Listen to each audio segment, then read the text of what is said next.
Hola, muy buenas noches. Muchísimas gracias por acompañarnos cada semana. Siempre muy feliz de compartir con todos ustedes y, por supuesto, agradecida de Dios porque me da esta valiosa oportunidad. Como cada domingo presentamos aquí en Opiniones temas sumamente interesantes y hoy vamos a hablar acerca de los servicios de seguridad privada en nuestro país. Hay preocupación en torno a este sector y de manera personal lo he puntualizado en otros medios donde también participo porque es un sector que no está regulado actualmente. Pues para hablar de este tema nos visitan dos personas empoderadas y con conocimiento de causa. Son ellos Aitor Palacio, quien es el presidente de la Asociación de Empresas Privadas de Seguridad Electrónica, y la señora Lucille Wermont, quien es la presidenta de la Asociación de Empresas de Seguridad Privada. Con ellos conversaremos de manera amplia sobre esta problemática y también tendremos informaciones complementarias sobre el tema en nuestros segmentos estelares. Hoy, en Opinión Experta, nos visita el economista Ernesto Jiménez. Así que, sin más preámbulos, te presento nuestro contenido de hoy, pero antes quiero reiterar la invitación a que sigas nuestras redes sociales con el mismo nombre, @LenisOpiniones. De inmediato, iniciamos esta entrega con las globales. Bienvenidos a las globales, un vistazo por las noticias internacionales más importantes de la semana. El presidente de Estados Unidos, Donald Trump, recibió el pasado viernes en Mar-a-Lago, su mansión en la Florida, a sus homólogos presidentes de República Dominicana, Bahamas, Santa Lucía, Jamaica y Haití, donde trataron el tema de la crisis en Venezuela. El mandatario estadounidense utilizó la reunión como oportunidad para agradecer a estos países por su apoyo a la paz y la democracia en Venezuela. En el Vaticano, el Papa Francisco invocó el pasado martes la presunción de inocencia para rechazar la renuncia del cardenal francés Philippe Bavarin, condenado por la justicia por encubrir casos de abuso sexual, enfureciendo a las víctimas que consideran al sacerdote símbolo del silencio de la Iglesia frente a la pederastía. En Mozambique, el presidente Philippe Nyusi estimó el lunes pasado que el balance del ciclón Idai, que afectó también al vecino país de Zimbabue, podría superar los 1000 muertos después de que la tormenta barriera las provincias centrales. En Zimbabue, el último balance era de 98 muertos y 217 desaparecidos, según el ministro de Información. Y en Puerto Rico, la escasez de agua comienza a hacer estragos, lo que ha obligado a las autoridades a racionar el agua en varios municipios de la isla. Los científicos aseguran que esta sequía se debe al fenómeno del Niño. Hasta aquí, las globales. Para Lenis García Opiniones, Starling Ramírez. Bocana Restaurant, un espacio que lo tiene todo. Playa, comida, bebida y buen ambiente. Ven y disfruta con nosotros de un ambiente de frescura frente a la playa y una cocina exquisita al mejor precio. Estamos ubicados en la calle Abraham Núñez, número 24, Boca Chica. Bocana Restaurant, un paraíso cerca de casa, donde tu sonrisa le da sentido a nuestro día.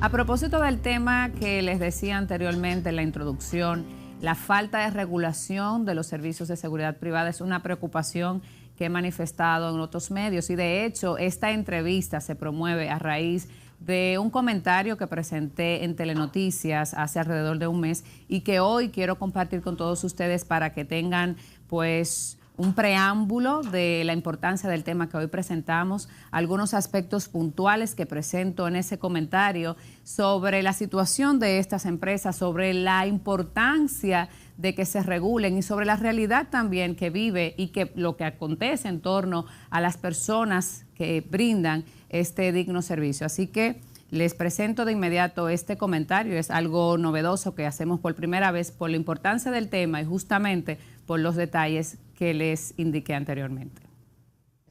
Hoy, otra mujer pierde la vida de manos de su pareja. Un vigilante de una empresa privada le quitó la vida a una mujer y luego se suicidó. Un hecho que lamento profundamente. Por esto, aunque los temas políticos y geopolíticos protagonizan la agenda, y a pesar de que era mi interés referirme al tema de Venezuela y las decisiones del Consejo de la Internacional Socialista, debo girar mi atención nuevamente hacia los feminicidios. Un flagelo que se ha convertido en una pandemia social y no podemos mermar nuestro esfuerzo hasta eliminarlo o reducirlo. Señores, esto es tan grave que según cifras oficiales recientes de noviembre del 2018, destacaba que 80 mujeres habían perdido la vida y eso que se registró una reducción de un 18%. Entonces, con el trágico suceso de hoy, donde 2 personas pierden la vida y quizás varios niños quedan huérfanos, se pone de manifiesto otra gran debilidad en nuestro sistema: la falta de regulación, control y fiscalización de los servicios de seguridad privada. ¿Por qué destaco el hecho de que haya sido un vigilante el victimario? Porque son muchos los hechos lamentables, incluyendo feminicidios, suicidios, homicidios, entre otros, en los cuales se ven involucrados los vigilantes. ¿Qué institución evalúa las condiciones de trabajo de las personas dedicadas a este digno oficio? En principio, ninguna. En el 2003 se emitió un reglamento o decreto que creó la Superintendencia de Vigilancia y Seguridad Privada y este fue derogado. ¿Qué ley se encarga de establecer las reglas a las empresas privadas de seguridad? En la actualidad no existe una ley para regular las empresas y servicios de seguridad privada y no se denota mucho interés en ella, a pesar de los riesgos implicados en este sector y del posible impacto que puede tener en el combate y reducción de la delincuencia, la criminalidad e incluso de los feminicidios. 2 proyectos de ley de seguridad privada han gravitado con serias dificultades de sobrevivencia en el Congreso sin éxito alguno. ¿Cómo es posible que se le entregue un arma a una persona para que trabaje como seguridad sin antes ser sometido a pruebas físicas, psicológicas, emocionales, que determinen que esta persona está en capacidad de ejercer esa riesgosa función? Y voy más allá, sin requerirle un nivel académico aún sea básico. Pero lamentablemente todos sabemos que ese oficio en su mayoría lo ejercen personas de avanzada edad o aquellos que no tienen acceso a otros medios de subsistencia. Y que igualmente no hay ninguna regulación que imponga reglas aún sea mínimas. Pero no solo se requiere regular las condiciones de acceso a este oficio, igualmente se necesita regular las condiciones de trabajo de estas personas que en adición a salarios pírricos y condiciones inhumanas se ven obligados a excesivos horarios de trabajo que muchas veces los convierten en víctimas mortales de los delincuentes en el interés de desarmarlos. Súmele a esto que un estudio presentado por Deloitte en 2018 destaca que un 63% de los usuarios utilizan vigilantes informales. Y ojo, esto no es una justificación. Nada justifica quitar una vida, pero imagínense el escenario de una persona sin capacidades para aportar un alma, sometida a estas condiciones, con pocas horas de descanso y con precariedades económicas y de todo tipo, es una bomba de tiempo. En un país como el nuestro, con un profundo problema de inseguridad ciudadana, violencia y criminalidad, resulta mandatorio regular la seguridad privada en todas sus vertientes, incluyendo así lo relativo a las armas que éstas operan. Desde aquí quiero sugerir a las autoridades que los planes estratégicos para el combate a la violencia y la criminalidad tomen en cuenta la necesidad de regular las empresas de seguridad privada, las condiciones de las personas contratadas para brindar estos servicios y además aumentar los controles en lo relativo al porte y tenencia de armas. Bien hicieran los legisladores en poner interés en regular estos servicios para darnos la mano en la lucha contra la criminalidad, la violencia en nuestro país. Gracias por su sintonía, espero sus comentarios. Hasta la próxima. Bueno, como les decía, hoy hablamos acerca del sector de la seguridad privada, específicamente impulsados por la preocupación en torno a la falta de regulación en este sector tan importante. Nos visitan, como les decía antes, el señor Aitor Palacio y la señora Lucille Wilmont, que son directivos de diferentes organizaciones que están a cargo de velar por este tipo de sector y este tipo de empresas en nuestro país. Muy buenas noches. Hola, bienvenidos a Opiniones, un placer tenerlos por acá. Muchas gracias por la invitación. Gracias a ustedes por la receptividad. Bueno, vamos a hablar de cuál es la situación que ahora mismo está presentando el sector de seguridad privada en todas las vertientes. Ustedes me orientarán a mí y a la audiencia de los diferentes tipos de empresas de seguridad, porque por ejemplo en el caso de Aitor está enfocado en la seguridad electrónica, ¿verdad? Sí. Y en el caso entonces de usted está enfocado en la seguridad física que nosotros disponemos en nuestras empresas, nuestras propiedades. Entonces, antes de adentrarnos en el tema de la falta de regulación, de cuál es la situación del sector y otros temas de interés que vamos a tratar, me gustaría que nos expliquen un poco sobre el rol de las diferentes instituciones que ustedes representan y las funciones que tienen ambos dentro de la misma. Bueno, comenzamos, vamos a darle la chance a la dama primero. Okay. Bueno, pues te comento, Lenis, primero que la seguridad en ambos casos es seguridad privada. Una persona particular decide contratar servicios o productos para tener una mayor tranquilidad en su día a día. En la seguridad privada yo siempre quiero aclarar que es de la puerta hacia adentro y la seguridad pública de la puerta hacia afuera. Es así, aunque una de una u otra forma sirve de soporte a la otra. Así mismo, la seguridad privada funciona como está preveniendo, en su mayoría ese es su trabajo principal, el prevenir, apoya significativamente a la seguridad pública.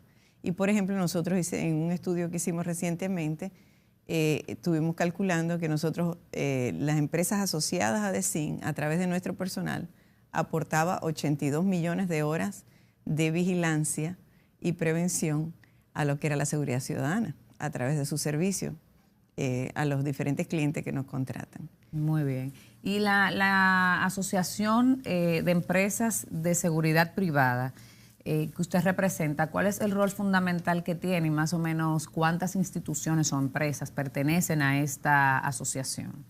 Bueno, la asociación representa a las empresas que ofrecen servicios de vigilancia y seguridad privada, así también como algunas empresas que trabajan con el entrenamiento a la seguridad privada, a los vigilantes específicamente.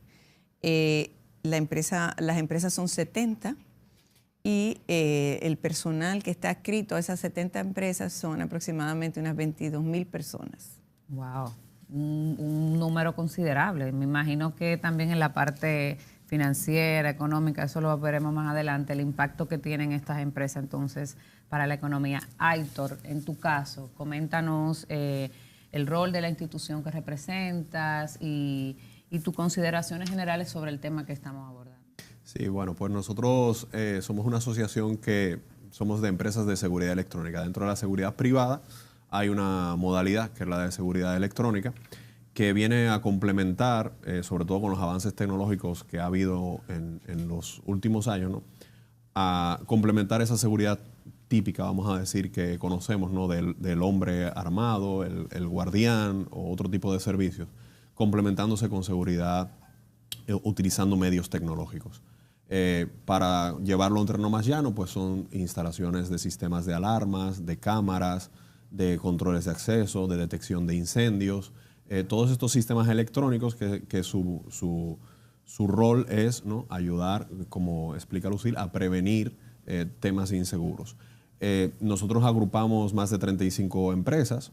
Uno de los rubros principales de las empresas del sector son las de centrales de monitoreo de alarmas, que son centrales donde se reciben todas las señales de posibles alarmas de intrusión o de incendio, tanto para residencias como para instituciones privadas, bancos, comercios, en fin, todo ese tipo de sectores. ¿Ustedes convergen de manera unísona o forman parte un solo núcleo? Porque tenemos, por ejemplo, la Asociación de Empresas de Seguridad Privada, se refiere a vigilancia. En el caso de ustedes, a seguridad electrónica. ¿No están asociadas o son instituciones diferentes? ¿Hay un gran núcleo donde están todas, pues, cubiertas? ¿Cómo funciona? Son instituciones separadas porque la metodología de trabajar la inseguridad se trabaja de diferentes maneras.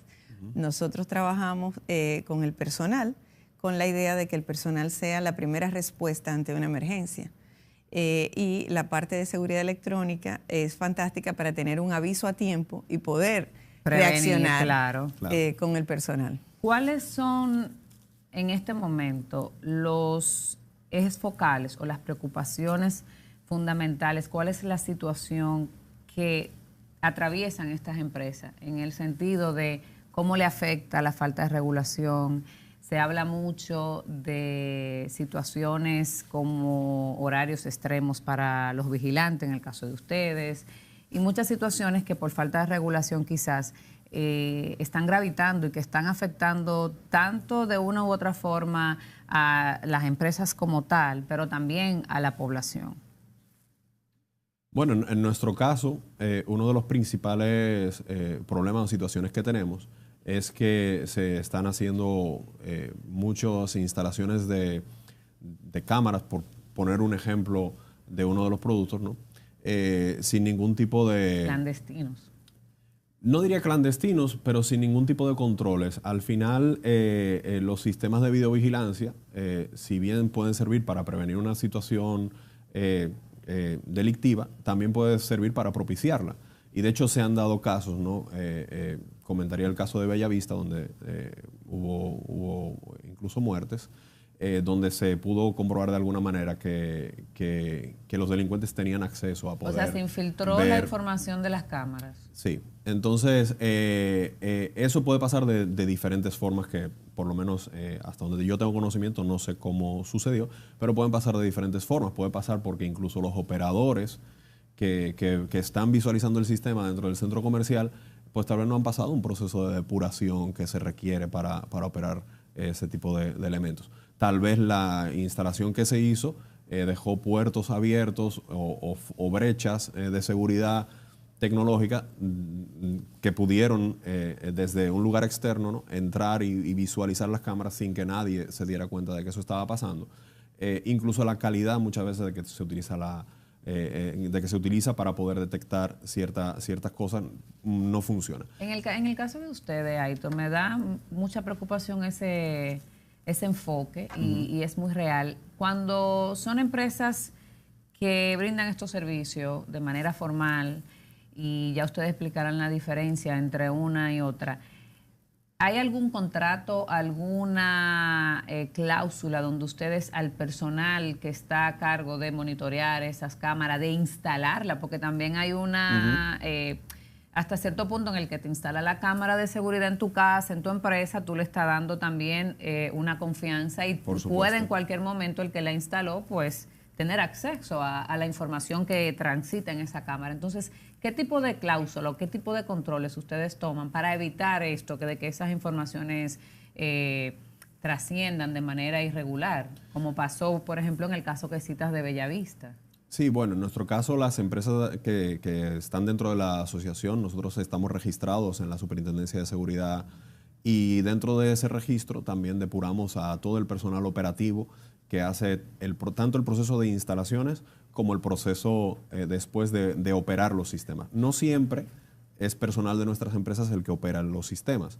Por ejemplo, en las centrales de monitoreo, el personal que está operando los sistemas, sí tenemos controles, tanto del personal como controles a nivel tecnológico de que la información que nosotros manejamos no salga de esos centros.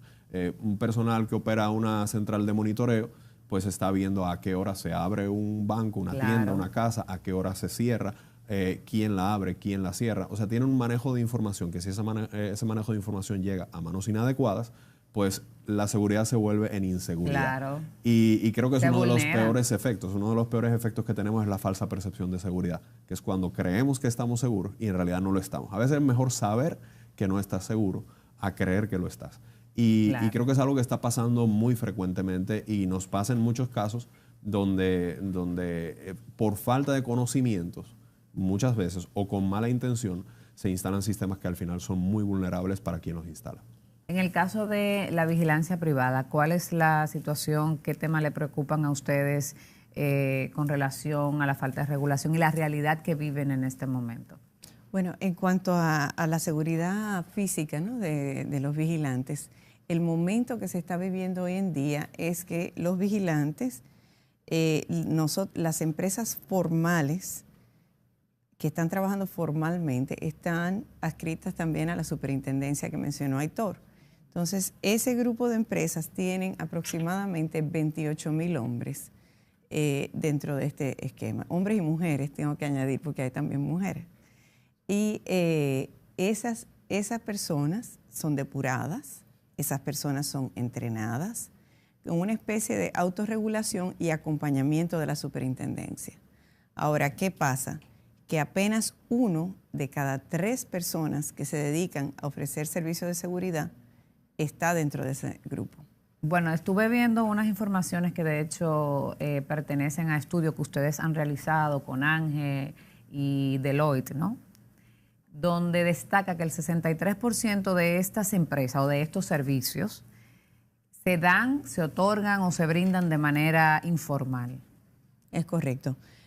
Hoy en ese estudio que realizó ANGE y que usando a Deloitte, hicieron una encuesta a las empresas de ANGE y haciendo ese estudio se dieron cuenta que el 63% de las empresas que contestaron el estudio estaban contratando empresas informales, en el sentido de que parece una empresa, pero no necesariamente está ni siendo supervisada por la superintendencia, ni cumpliendo con lo que exige la ley en cuanto a beneficios, seguridad social, salarios y demás.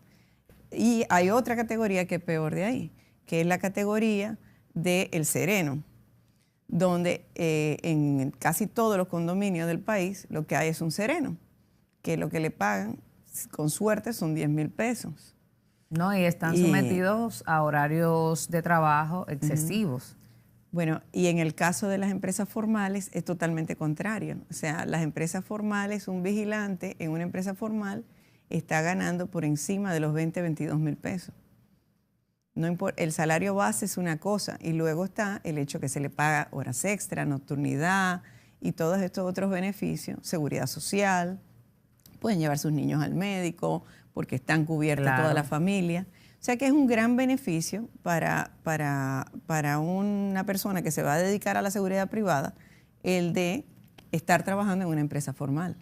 Aparte de la tranquilidad para el usuario de que estamos teniendo una persona que está en la puerta de mi casa, pero que tiene sus necesidades cubiertas y que además de eso ha sido depurado y ha sido entrenado en el uso del arma de fuego. Eso es un punto muy importante. Y ahora que usted justamente hablaba de, Lucy, citabas el tema de los salarios y demás, está muy en boga, muy en el tapete el aumento salarial. Primero se anunció el pasado 27 de febrero, el presidente Medina, que se iba a hacer un aumento general de salario para el sector público. A raíz de esto, entonces, he visto en los medios de comunicación que el sector privado está proponiendo también un aumento de salario. ¿Qué opinión le merece a usted esta propuesta en este momento y más tratándose de que siempre se ha hablado de que en el sector de la seguridad, en este caso principalmente de la seguridad física, estas personas trabajan y son sometidas no solo a horarios extremos, donde si no llega el que te tiene que relevar, tú te tienes que quedar, sino a salarios pírricos, como bien mencionaba? Bueno, yo creo que en el tema de salarios hay que diferenciar las personas que están trabajando en el sector de manera informal y las personas que están trabajando en empresas formales. Las empresas formales recibimos del Consejo Nacional de Salarios un lineamiento cada 2 años de cuál va a ser el salario. Y eso se establece y se cumple. Y como te comenté, todo el personal recibe su pago. ¿Pero están ustedes de acuerdo extra en que en este momento se realice un aumento salarial? Cada 2 años. En el sector privado. Cada 2 años se realiza un aumento. Eso siempre se hace. Eso siempre se hace. El problema, como te digo, está en la informalidad. O sea, si 1 de cada 3 está dentro de la formalidad y recibiendo unos beneficios como ustedes o como cualquier persona que trabaja, versus un vigilante que está contratado de manera informal, que no le están pagando nada, la diferencia salarial es casi de 1 a 3, también de la misma manera. Entonces realmente ahí es donde podría jugar un gran papel una ley de seguridad privada que podría decir para dar servicios de seguridad debe estar dentro de un esquema formal de empleo donde reciba los beneficios y las protecciones de ley. Claro, vamos... Sí, yo creo que una de las principales distorsiones que tenemos al no tener un sector formalmente regulado es que cuantos más beneficios se van consiguiendo, con los cuales obviamente estamos de acuerdo, que haya revisiones salariales cada 2 años y cualquier otro tipo de beneficios, cada vez la brecha se hace más grande entre el informal y el formal. Y al hacerse más grande, pues se vuelve más atractivo por todo el desconocimiento que hay, pero por una cuestión de precio el contratar servicios informales, ¿no? Claro. Entonces, eso es lo que entendemos que puede mejorar mucho con una regulación, que esa brecha pues se haga mucho menos atractiva, ¿no? El tener un sector informal, entre otras cosas, porque se va a controlar de que eso no suceda, ¿no? Hay un aspecto que influye muchísimo en esta desventaja. O sea, las empresas que sí se acogen a la formalidad, que están siendo supervisadas por la Superintendencia de Seguridad, que en este momento funciona, y vamos a hablar de eso más adelante, cómo está funcionando, de hecho, también sin la falta de una ley, de manera, vamos a decir que... sin regulación, o sea, la superintendencia está autorregulando sin tener un documento, sin tener un reglamento, una ley, una norma que le dé esas funciones en ese momento. Pero la competitividad de ustedes, en contraste con una empresa que brinde servicios de este tipo de manera informal, también se afecta. Sí. Y justamente ahora, y desde el año pasado, el gobierno ha estado haciendo mucho énfasis en el tema de la competitividad. Se declaró como el año de la innovación y la competitividad, y el gobierno de hecho ha anunciado muchas medidas que van inclusive enfocadas en apoyar a las MIPYMES, como lo es la eliminación del pago de los anticipos y otras medidas. ¿Qué opinan ustedes de esto? ¿De qué manera les impacta a ustedes en el sector económico en el que están invirtiendo y en el que tienen pues ahora mismo sus intereses? Bueno, ciertamente la competitividad es vital porque al final de cuentas las personas tienen la opción de contratar o no servicios de seguridad privada. Hay personas que no lo contratan porque, por ejemplo, en el estudio de Deloitte dice que hay un gran porcentaje de empresas que le gustaría contratar servicios formales, pero que no lo pueden pagar. Entonces no contratan. Y ahí es donde es muy importante que las empresas formales sean competitivas, porque si queremos una ayuda, un apoyo de prevención a través de la seguridad privada dentro del esquema grande de seguridad ciudadana, tenemos que apoyarlas para que sean competitivas. Una de las cosas que nosotros vemos es nosotros tenemos un costo de salario del 70% de nuestros gastos. Eso no lo podemos evitar, o sea que la competitividad de nosotros está en todo lo demás que no sea salario.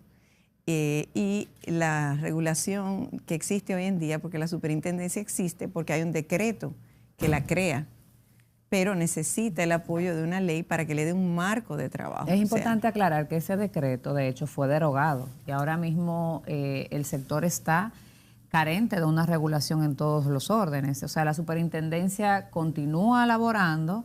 Está adscrita, creo que al Ministerio de Defensa, ¿verdad? Pero ese decreto fue derogado. O sea, ahora mismo no hay una directriz, una normativa que le justifique, de hecho, sus funciones. No tienen directriz para trabajar, pero existe. Eso es así. Sí. Esa es la realidad. Bueno, tenemos que hacer una pausa. En breve continuamos conversando sobre este tema tan importante en torno a la regulación y la situación que atraviesa ahora mismo el sector de las empresas privadas de seguridad. Ya volvemos.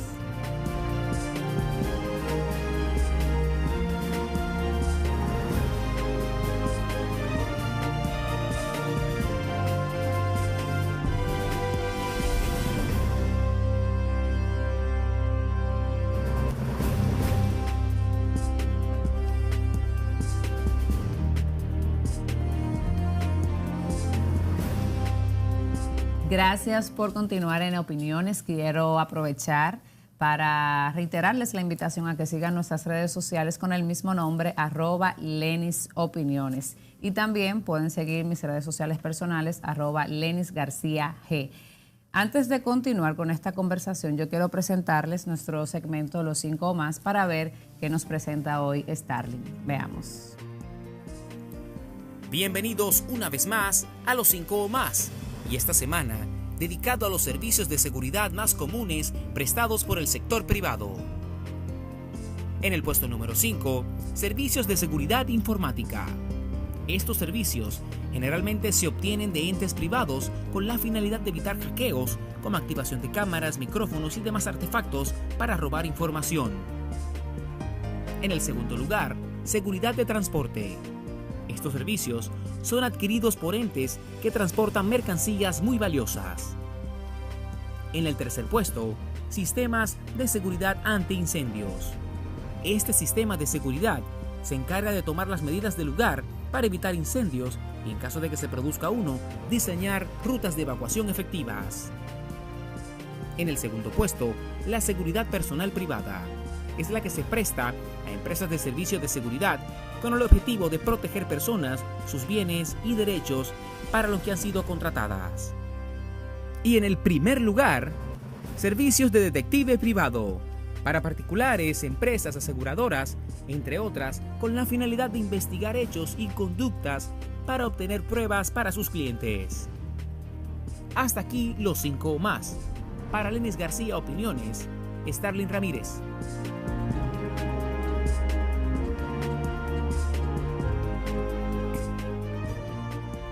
Bueno, yo estoy sorprendida sobre todo con el hecho de enterarme de que la seguridad más contratada es la de detectives privados. Creo que usted también se sorprendió un poco con esta información. Bueno, me sorprendió y estoy pensando de que ciertamente hay más de 400 detectives privados en el país.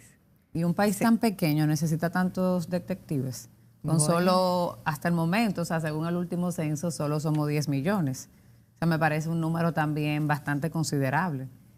No sabría y ese detalle. Hay una asociación que los agrupa y me imagino que también habrá muchos fuera de esa asociación operando. Claro. Ese es un tema interesante para otras opiniones. Definitivamente. Pero sí comentarles que en el proyecto de ley de seguridad privada que está cursando en el Senado está incluida la regulación de los detectives privados. Vamos a hablar de ese tema en este momento, pero me gustaría saber qué opinan ustedes sobre los diferentes tipos de seguridad que se presentaron desde el punto de vista de qué tan vulnerables pueden ser. Por ejemplo, en la parte electrónica, que se mencionaba como uno de los más contratados, la parte informática, eso me imagino que tiene que ver con el tema de alarma, todo lo que tiene que ver con seguridad electrónica.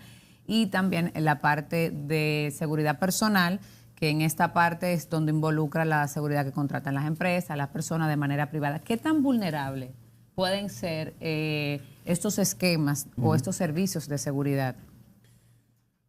Bueno, yo creo que en la parte de seguridad electrónica, el tema de los hackeos, si nos vamos a un sector tan importante como el financiero y que tanto uso de seguridad hace en todas sus vertientes, los mayores impactos que tiene son fraudes electrónicos.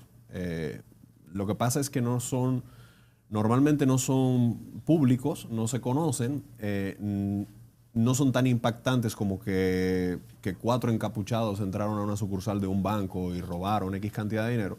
Pero si vas a las estadísticas de las pérdidas que tiene el sector financiero, todas las pérdidas, el grueso de las pérdidas viene del sector de los delitos electrónicos.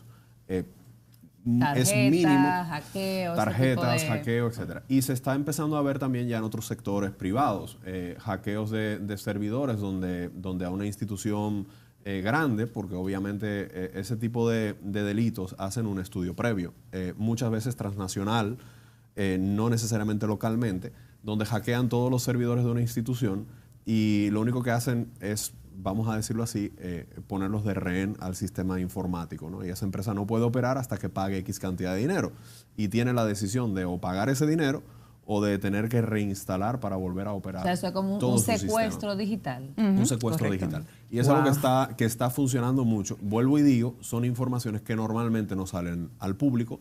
Primero porque ataca directamente la credibilidad de esa institución y no interesa que se sepa. Y porque tampoco tienen, normalmente las instituciones que eso les sucede, mucha esperanza en que haciendo un trámite para tratar de corregir esa situación a través de las instituciones llegue a buen curso. Entonces normalmente se quedan con su problema, tratan de resolverlo como pueden y no sale a la luz pública, pero es muy, muy frecuente. Sí me gustaría añadirte en esa parte que el Banco Central acaba de pasar en este año la regulación, un reglamento para la seguridad cibernética, del sector financiero y se ha dado un plazo de 1 año para que el sector financiero nacional se adecúe a unos estándares internacionales de seguridad de la información. Eso es una noticia muy positiva, porque obviamente también tiene un impacto para nosotros como usuarios de estos servicios. Y más que la nueva ley antilavados obliga a la bancarización, o sea que tiene una repercusión sobre toda la población que está en edad de cumplir con este mandato de la ley.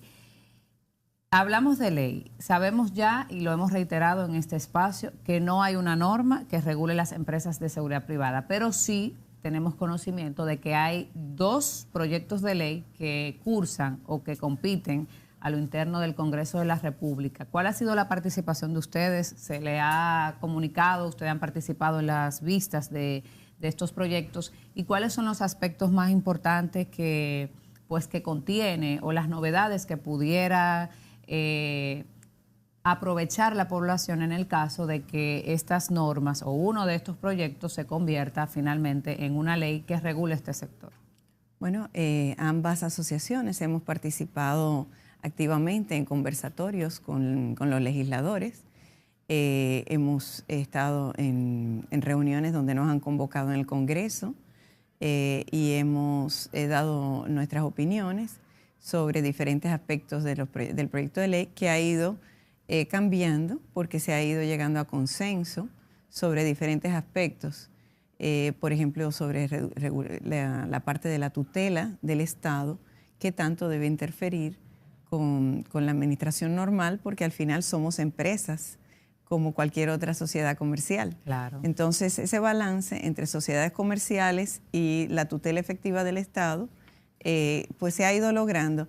El proyecto de ley que más conocimiento tenemos actualmente es el que está manejando el senador Sánchez Roa, que lo acaba de reintroducir recientemente, y ayer, según noticias que vi, recibió un informe favorable de la comisión que estudia, la Comisión de Defensa Nacional, que es la que estudia el proyecto de ley. Sí, nosotros hemos tenido una participación muy activa, sobre todo en el proyecto presentado por el senador Adriano Sánchez Roa. No sabría decir cuántas reuniones hemos tenido, porque han sido bastantes, ¿no? De diferentes sectores y también de sectores que representan, digamos, a los usuarios de los sistemas también. Ha estado Ángel en las conversaciones, ha estado la Asociación de Bancos también.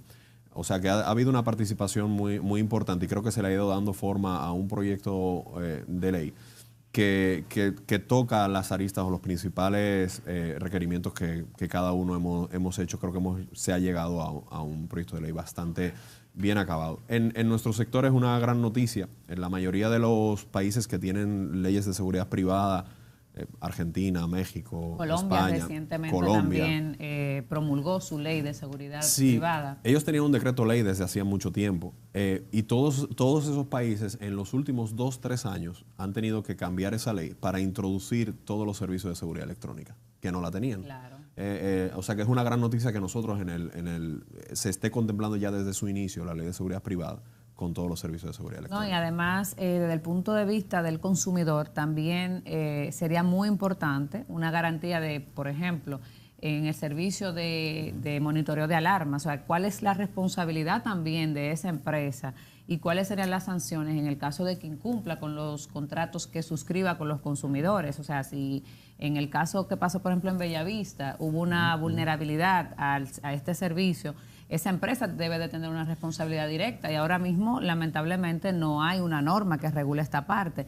Pero también en la parte de la dignificación de las personas que brindan estos servicios de seguridad, vemos penosamente como, por ejemplo, la mayoría de las personas que brindan estos servicios son personas ya con cierta edad, son prácticamente la mayoría, por así decir, o vemos muchos ancianos que brindan estos servicios. Se dice, bueno, lo que pasa es que no tienen otra cosa que hacer, pero ¿qué protección tienen esta persona? O sea, una persona con 70 años está en la capacidad física de responder ante ciertas situaciones con un arma. O sea, ¿cómo regulará la ley? ¿Cuáles han sido las propuestas de ustedes en esta parte? ¿Y cuáles podemos decir son los aspectos fundamentales o la importancia que tendría la ley, tanto para ustedes como empresas de seguridad privada, pero también enfocando en el provecho que puede tener la población? Bueno, El problema que tenemos ahora, partiendo de la principal problemática que tenemos hoy en día, es que la superintendencia que ya la hemos mencionado se apoya en otras leyes para de alguna manera no regular al sector, pero sí controlar ciertos aspectos, como puede ser la ley de armas, como puede ser la ley de privacidad de la información y otra serie de leyes, pero no dejan de ser reactivas. Al final son reactivas ante una situación. Lo que trae este proyecto de ley es que sea preventivo, es que nos dé las directrices a todas las empresas del sector o las que quieran participar en el sector, las que hemos llamado informales para que se formalicen también, de cómo tienen que hacer las cosas para que no lleguemos a ese paso, cómo se debe hacer una correcta instalación, qué protocolos se deben de seguir en una central de monitoreo para evitar que ese tipo de cosas pase y que no sea a posteriori cuando surge un evento que sí se puede someter efectivamente a una empresa por un mal manejo de la privacidad de datos, etcétera, pero no llegar a ese punto, ¿no? Sino poner primero las barreras para evitar que eso suceda. Y eso es lo que este marco legal pretende, ¿no? en sentido general. Muy bien. Tiene auditorías anuales a las empresas, precisamente para velar de que se estén cumpliendo con los reglamentos y uso debido de sus funciones. Un aspecto también importante es el tema de lo que serían la materia prima que ustedes usan. En el caso de la vigilancia privada, las armas, por ejemplo, ahora mismo tengo entendido que hay un bloqueo de la compra e intercambio de armas. O sea, ustedes no pueden ahora mismo adquirir armas. Yo me imagino que en un proyecto de ley también se pudiera regular este aspecto para darle la oportunidad a ustedes de poder brindar sus servicios contando con los insumos correspondientes. ¿Cómo se hacen ustedes ahora, por ejemplo, para dotar a su personal de los equipos que necesitan para brindar el servicio? Bueno, realmente el sector está muy constreñido hoy en día. El decreto que prohíbe la importación de armas está en vigencia de hace más de 13 años. Entonces, nuestro personal está básicamente usando armas que se compraron hace muchos años porque se ha ido agotando. No son solo las armas, también las municiones. Y se complica mucho hacer el servicio, entrenar correctamente a un personal y demás cuando tienes esta situación. Además de que los repuestos de las armas también están. Cuando pasó la ley de armas, nosotros teníamos la esperanza de que se derogara el decreto que prohibía la importación y estamos esperando, usted no sé si sabes que la ley de armas del 2016 todavía no tiene un reglamento de operación. De operación, claro, de aplicación. De aplicaciones, que se dice. Y ese decreto estamos... el reglamento. Perdón. Bueno, en realidad es a través de un decreto que regularmente exactamente, se tiene que derogar el decreto de prohibición y permitir que en el reglamento de aplicación permita que las empresas de seguridad podamos comprar normalmente a las armerías las armas de fuego, las municiones, los repuestos, o que haya un servicio de repuesto disponible. Claro, es muy importante el control de armas, más en un país como el nuestro, donde hay una alta incidencia de la criminalidad, de la inseguridad ciudadana, pero yo creo que a veces este tipo de bloqueos tan estrictos genera que se desarrolle un mercado informal, y eso es incluso más peligroso porque ahí no tenemos un control de quién tiene una arma, dónde va, y creo que sería importante y aprovechar esta ley que está, o estos proyectos que están en el Congreso ahora mismo, para tocar este punto y que se regule de una forma tal que pueda también reducir la informalidad en el trasiego de armas, pero darle a ustedes también la oportunidad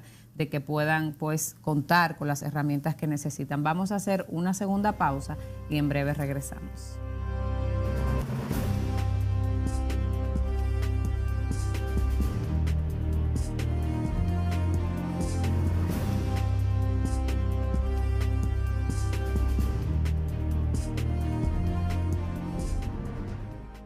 Bocana Restaurant, un espacio que lo tiene todo: playa, comida, bebida y buen ambiente. Ven y disfruta con nosotros de un ambiente de frescura frente a la playa y una cocina exquisita al mejor precio. Estamos ubicados en la calle Abraham Núñez, número 24, Boca Chica. Bocana Restaurant, un paraíso cerca de casa, donde tu sonrisa le da sentido a nuestro día.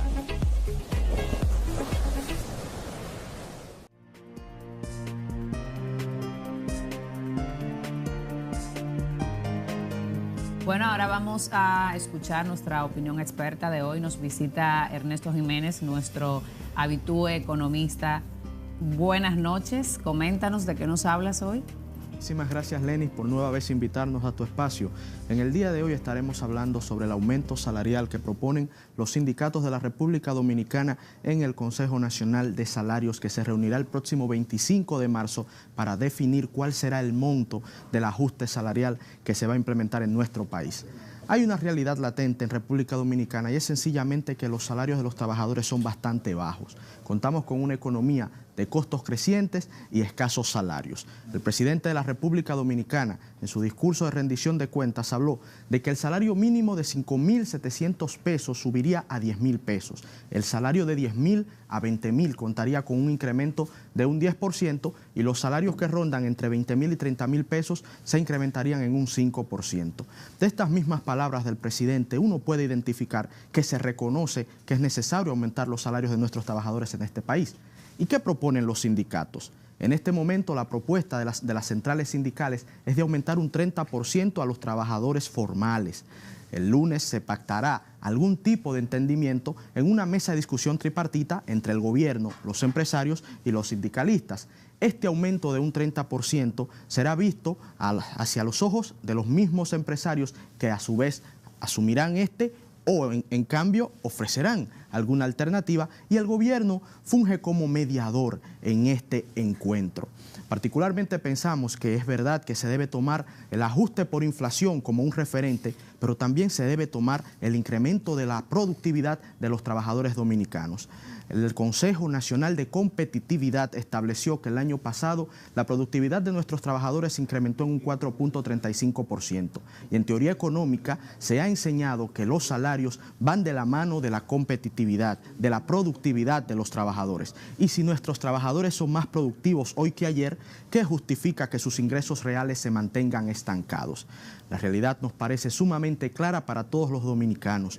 Es necesario aumentar los salarios, no tan solo por el aumento de la inflación, sino también porque nuestros trabajadores son cada vez más productivos y necesitan y merecen un nivel de calidad de vida mucho mayor. Y esto se puede lograr a través de un justo incremento salarial.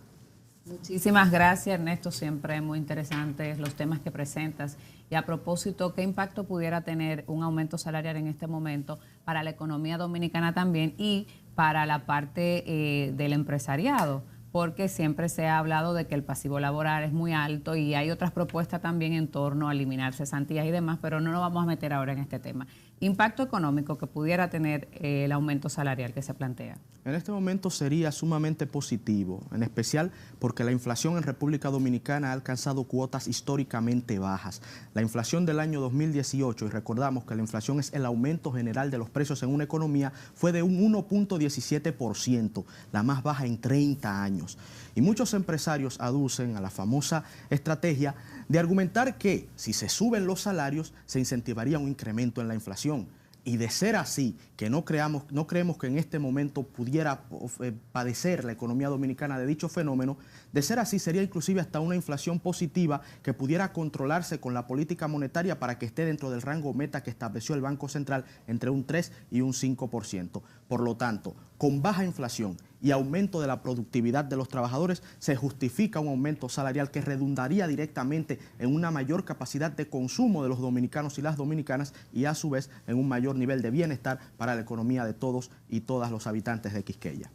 Muchísimas gracias, Ernesto. Continuamos ahora con nuestra entrevista y seguimos conversando acerca de la situación y la realidad del sector de servicios privados, de seguridad privada en el país. Hablábamos justamente de aspectos puntuales en torno a una posible regulación de este sector y nos quedamos con la preocupación en torno al tema de las armas y Aitor fuera de cámara puntualizaba aspectos muy importantes que también atacan y tienen que ver de manera directa con la competitividad de esas empresas. Y ahora que hablamos de salario, del impacto que tienen en la economía, creo que es importante que destaques esos puntos. Sí, bueno, hablábamos que tenemos 12 años, 13 años desde la provisión de armas. Entonces, ¿qué ha sucedido? Que las armas que se están utilizando para brindar los servicios de seguridad privada son las mismas que han estado durante 13 años recirculando.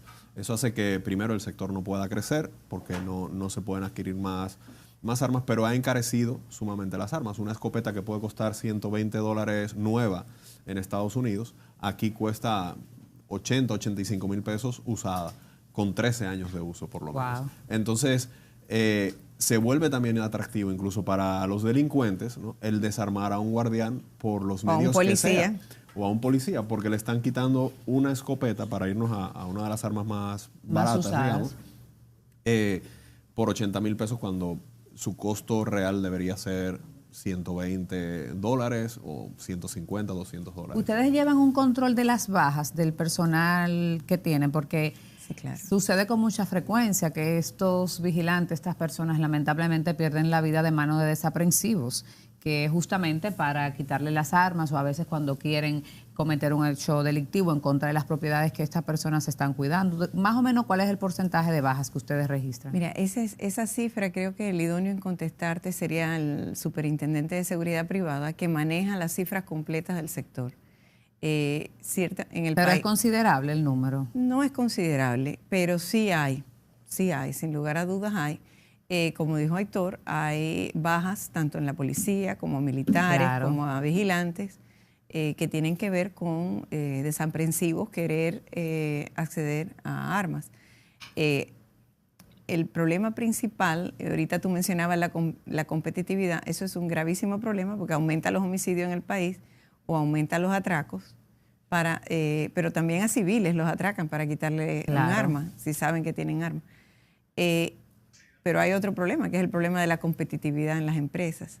Entonces, una herramienta de trabajo principal para nosotros está a unos costos prohibitivos que nada tienen que ver con la realidad de su costo, por un problema de legislación que estoy llamando a Rafael Paz para decirle, mira, Rafael.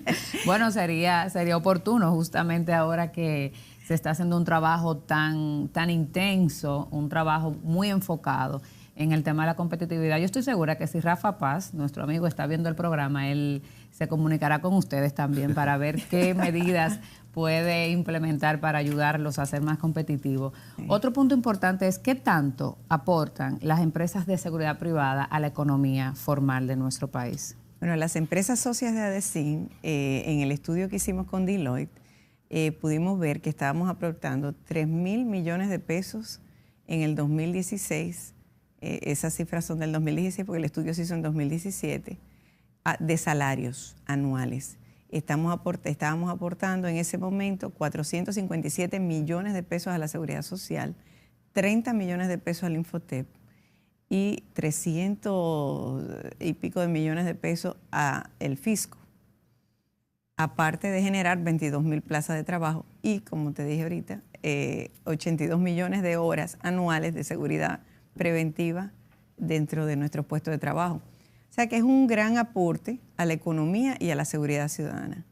Y hay países donde también, por ejemplo, tú mencionaste ahorita Colombia, en Colombia está la consideración de que la seguridad privada es netamente mano de obra. Por lo tanto, los impuestos que se cargan a ese servicio son impuestos de mano de obra, como es en el caso de la construcción en nuestro país. Sin embargo, este servicio, que es un servicio crítico, te cuesta un 18% de ITEVI adicional. Y hay muchos sectores, como por ejemplo el financiero, eso encarece también el costo del servicio. O sea que la competitividad del sector puede ser mejorada ampliamente. Hay que tener una conversación. Definitivamente. Vamos a tocar las puertas.